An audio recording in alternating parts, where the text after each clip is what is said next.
Hi, Falcons. It's Mrs. Ubetta.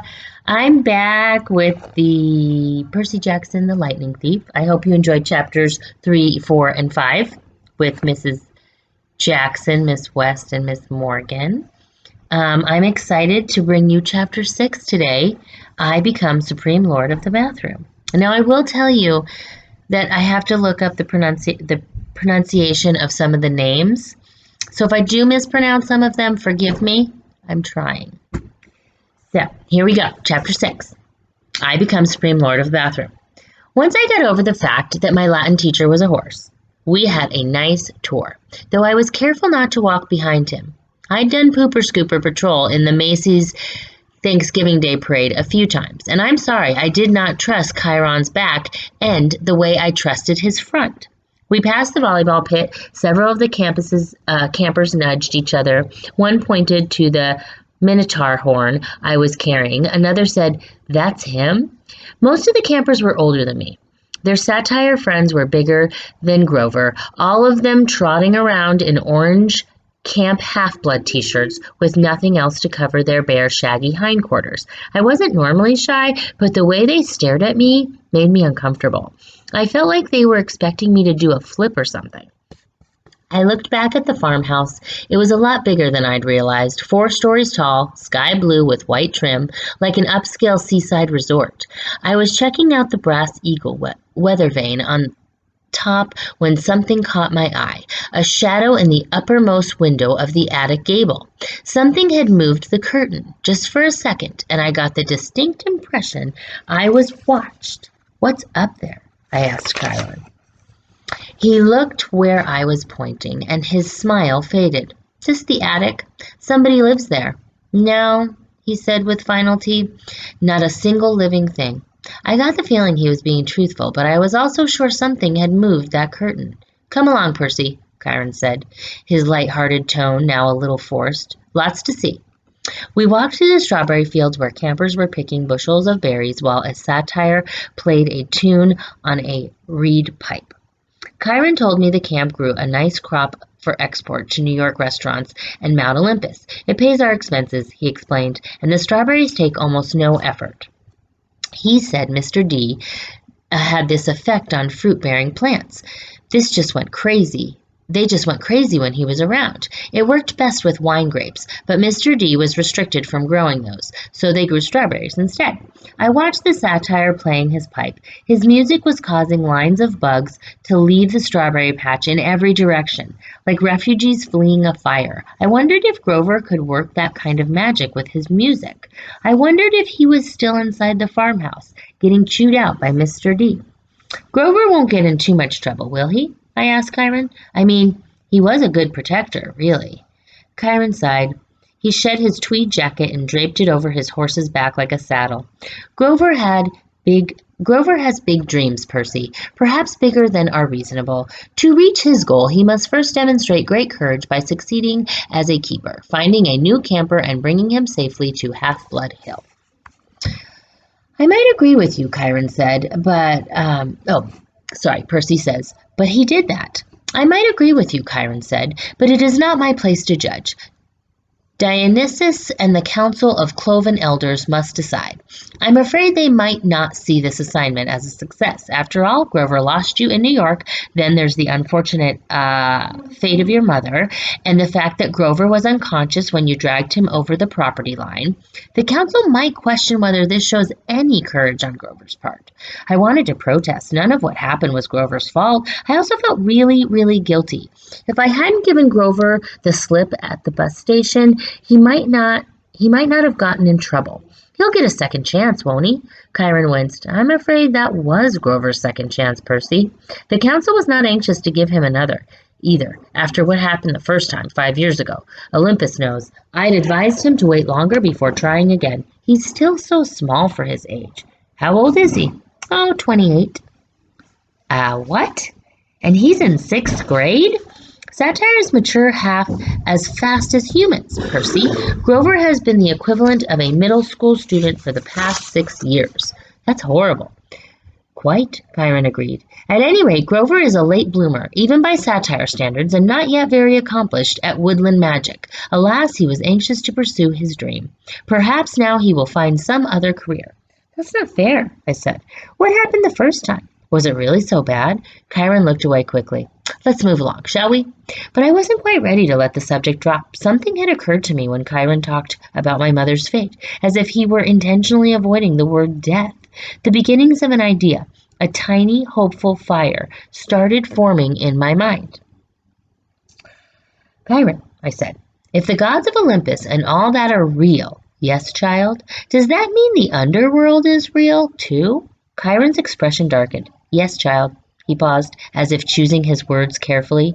There is a place where spirits go after death, but for now, until we know more, I would urge you to put that out of your mind. What do you mean, until we know more? Come, Percy, let's see the woods. As we got closer, I realized how huge the forest was. It took up at least a quarter of the valley, with trees so tall and thick you could imagine nobody had been in there since the Native Americans. Chiron said, the woods are stocked if you care to try your luck, but go armed. Stocked with what? I asked. Armed with what? You'll see. Capture the flag is Friday night. Do you have your own sword and shield? My own? No, Chiron said. I don't suppose you do. I think a size 5 will do. I'll visit the armory later. I wanted to ask what kind of summer camp had an armory, but there was too much else to think about. So the tour continued. We saw the archery range, the canoeing lake, the stables, which Chiron didn't seem to like very much, the javelin range, the sing-along amphitheater, and the arena where Chiron said they held sword and spear fights. Sword and spear fights, I asked. Cabin challenges and all that, he explained. Not lethal, usually. Oh, yes, and there's the mess hall. Chiron pointed to an outdoor pavilion framed in white Grecian columns on a hill overlooking the sea. There were a dozen stone picnic tables, no roof, no walls. What do you do when it rains? I asked. Chiron looked at me as if I'd gone a little weird. We still have to eat, don't we? I decided to drop the subject. Finally, he showed me the cabins. There were 12 of them nestled in the woods by the lake. They were arranged in a U, with 2 at the base and 5 in a row on either side.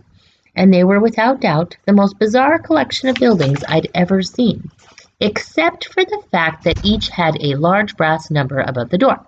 Odds on the left side, evens on the right. They looked absolutely nothing alike. Number 9 had smokestacks like a tiny factory. Number 4 had tomato vines on the walls and a roof made out of real grass. 7 seemed to be made of solid gold, which gleamed so much in the sunlight it was almost impossible to look at. They all faced a common area about the size of a soccer field, dotted with Greek statues, fountains, flower beds, and a couple of basketball hoops, which were more my speed. In the center of the field was a huge stone-lined fire pit. Even though it was a warm afternoon, the hearth smoldered. A girl about 9 years old was tending the flames, poking the coals with a stick. The pair of cabins at the head of the field, numbers 1 and 2, looked like his and hers mausoleums, big white marble boxes with heavy columns in front. Cabin 1 was the biggest and bulkiest of the 12. Its polished bronze doors shimmered like a hologram, so that from different angles, lightning bolts seemed to streak across them. Cabin 2 was more graceful somehow, with slimmer columns garlanded with pomegranates and flowers. The walls were carved with images of peacocks. Zeus and Hera, I guessed. Correct, Chiron said. Their cabins look empty. Several of the cabins are, that's true. No one ever stays in 1 or 2. Okay, so each cabin had a different god, like a mascot. 12 cabins for the 12 Olympians. But why would some be empty? I stopped in front of the first cabin on the left, cabin 3. It wasn't high and mighty like cabin 1, but long and low and solid. The outer walls were of rough gravestone, studded with pieces of seashell and coral, as if the slabs had been hewn straight from the bottom of the ocean floor. I peeked inside the open doorway, and Chiron said, "Oh, I wouldn't do that." Before he could pull back, I caught the salty scent of the interior like the wind on the shore at Montauk. The interior walls glowed like abalone. There were 6 empty bunk beds with silk sheets turned down, but there was no sign anyone had ever slept there. The place felt so sad and lonely. I was glad when Chiron put his hand on my shoulder and said, "Come along, Percy." Most of the other cabins were crowded with campers. Number 5 was bright red, a real nasty paint job, as if the color had been splashed on with buckets and fists. The roof was lined with barbed wire, a stuffed wild boar's head hung over the doorway, and its eyes seemed to follow me. Inside, I could see a bunch of mean-looking kids, both girls and boys arm wrestling and arguing with each other while rock music blared. The loudest was a girl, maybe 13 or 14. She wore a size triple XL Camp Half-Blood t-shirt under a camouflage jacket. She zeroed in on me and gave me an evil sneer. She reminded me of Nancy Bobofit, though the camper girl was much bigger and tougher looking, and her hair was long and stringy and brown instead of red. I kept walking, trying to stay clear of Chiron's hooves. We haven't seen any other centaurs, I observed. No, said Chiron sadly. My kinsmen are wild and barbaric folk. I'm afraid you might encounter them in the wilderness or at a major sporting event.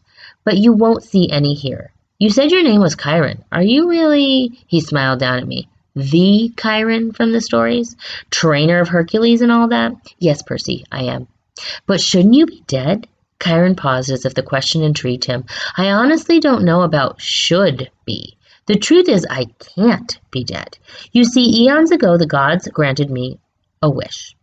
I could continue the work I loved. I could be a teacher of heroes as long as humanity needed me. I gained much from that wish, and I gave up much. But I'm still here, so I can only assume I'm still needed. I thought about being a teacher for 3,000 years. It wouldn't have made my top 10 things to wish for list. Doesn't it ever get boring? No, he said. Horribly depressing at times, but never boring. Why depressing? Chiron seemed to turn hard of hearing again. Oh, look, he said. Annabeth is waiting for us. The blonde girl I'd met at the big house was reading a book in front of the last cabin on the left, number 11. When we reached her, she looked me over critically, like she was still thinking about how much I drooled. I tried to see what she was reading, but I couldn't make out the title. I thought my dyslexia was acting up. Then I realized the title wasn't even English. The letters looked Greek to me. I mean, literally Greek. There were pictures of temples and statues and different kinds of columns, like those in the architecture book. Annabeth, Chiron said, I have master's archery class at noon. Would you take Percy from here? Yes, sir. Cabin 11, Chiron told me, gesturing toward the doorway. Make yourself at home. Out of all the cabins, 11 looked the most like a regular old summer camp cabin, with the emphasis on old. The threshold was worn down, the brown paint peeling. Over the doorway was one of those doctor's symbols, a winged pole with 2 snakes wrapped around it. What did they call it? Cardicus? Cardicis? Inside, it was packed with people, both boys and girls. Way more than the number of bunk beds. Sleeping bags were spread all over the floor. It looked like a gym where the Red Cross had set up an evacuation center. Chiron didn't go in. The door was too low for him. But when the campers saw him, they all stood and bowed respectfully. I get itch on my nose. Well then, Chiron said, good luck, Percy. I'll see you at dinner. He galloped away toward the archery range. I stood in the doorway looking at the kids. They weren't bowing anymore. They were staring at me, sizing me up. I knew this routine. I'd gone through it at enough schools. Well, Annabeth prompted, go on. I'm so sorry. So naturally, I tripped coming in the door and made a total fool of myself. There were some snickers from the campers, but none of them said anything. Annabeth announced, Percy Jackson, meet cabin 11. Regular or undetermined? Somebody asked. I didn't know what to say, but Annabeth said, undetermined. Everybody groaned. A guy who was a little older than the rest came forward. Now, campers, that's what we're here for. Welcome, Percy. You can have the spot on the floor right over there. The guy was 19 and he looked pretty cool.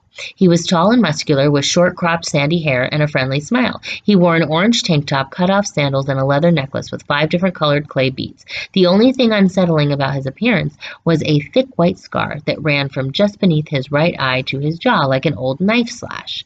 This is Luke, Annabeth said, and her voice sounded different somehow.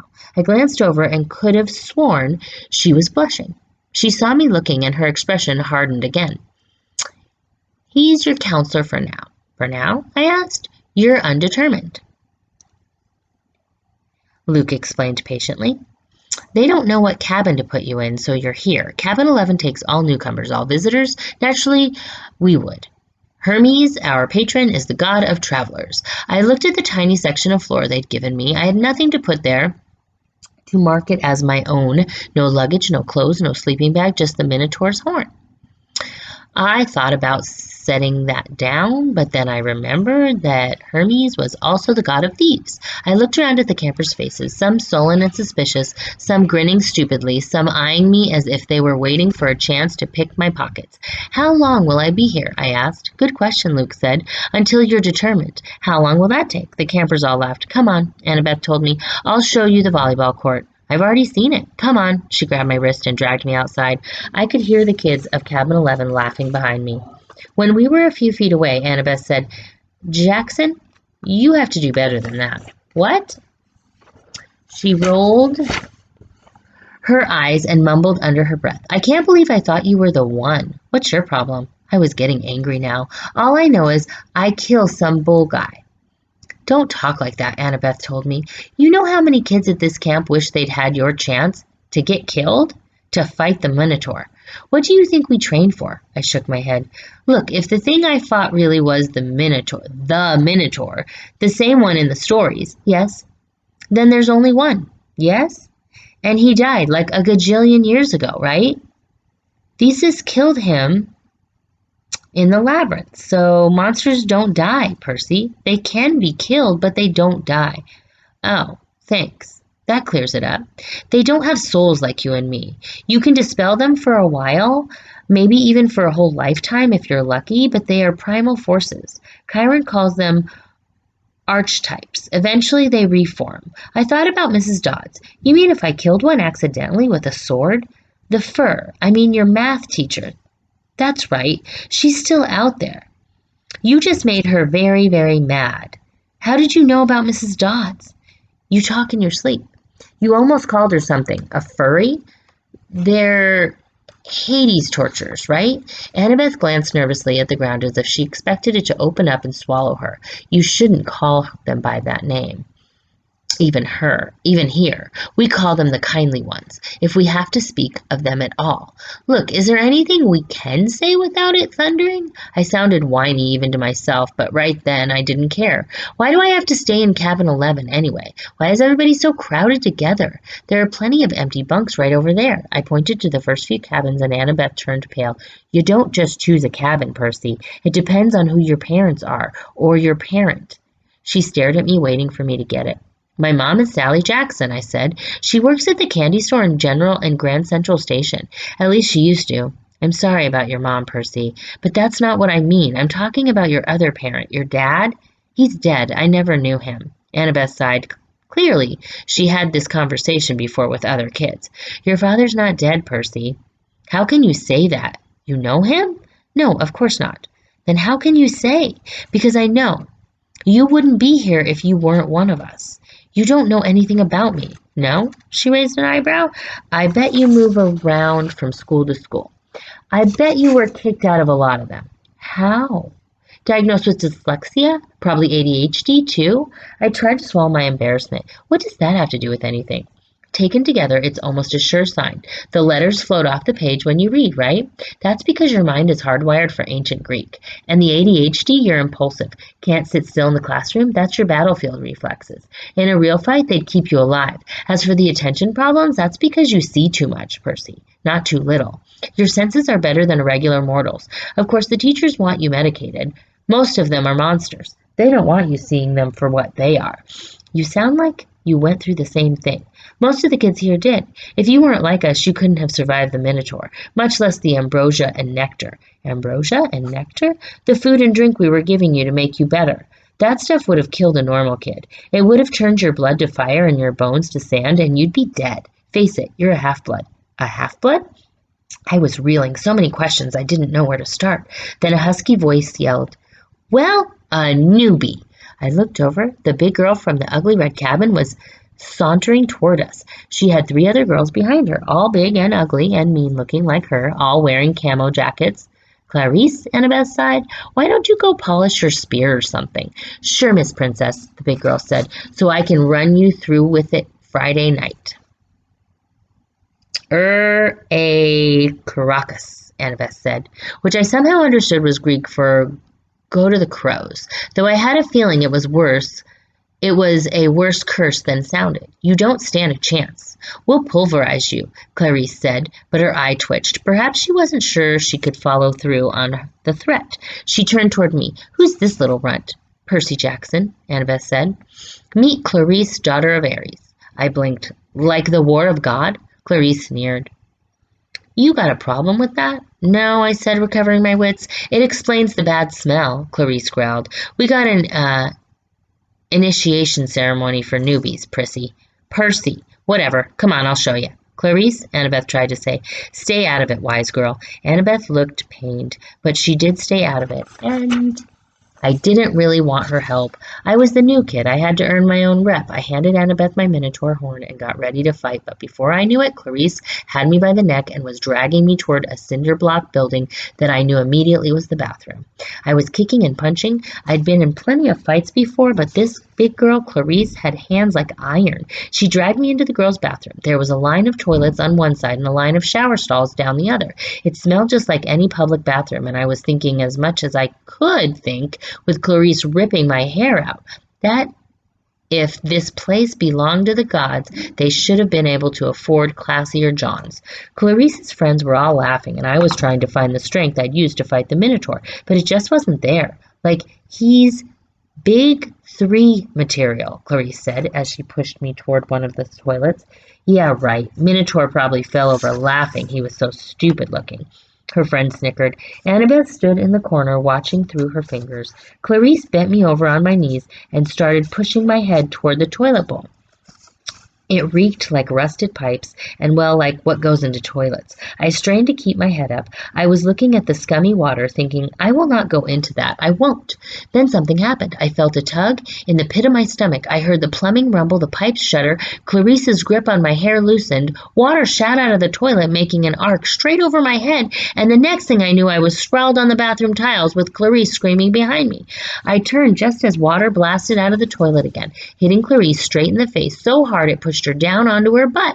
The water stayed on her like the spray from a fire hose, pushing her backward into a shower stall. She struggled, gasping, and her friends started coming toward her. But then the other toilets exploded too, and 6 more streams of toilet water blasted them back. The showers acted up too, and together all the fixtures sprayed the camouflaged girls right out of the bathroom, spinning them around like pieces of garbage being washed away. As soon as they were out of the door, I felt the tug in my gut lessen, and the water shut off as quickly as it had started. The entire bathroom was flooded. Annabeth hadn't been spared. She was dripping wet, but she hadn't been pushed out the door. She was standing in exactly the same place, staring at me in shock. I looked down and realized I was sitting in the only dry spot in the whole room. There was a circle of dry floor around me. I didn't have one drop of water on my clothes. Nothing. I stood up, my legs shaky. Annabeth said, How did you... I don't know. We walked to the door. Outside, Clarice and her friends were sprawled in the mud, and a bunch of other campers had gathered around to gawk. Clarice's hair was flattened across her face. Her camouflage jacket was sopping, and she smelled like sewage. She gave me a look of absolute hatred. You're dead, new boy. You are totally dead. I probably should have let it go, but I said, You want to gargle with toilet water again, Clarice? Close your mouth.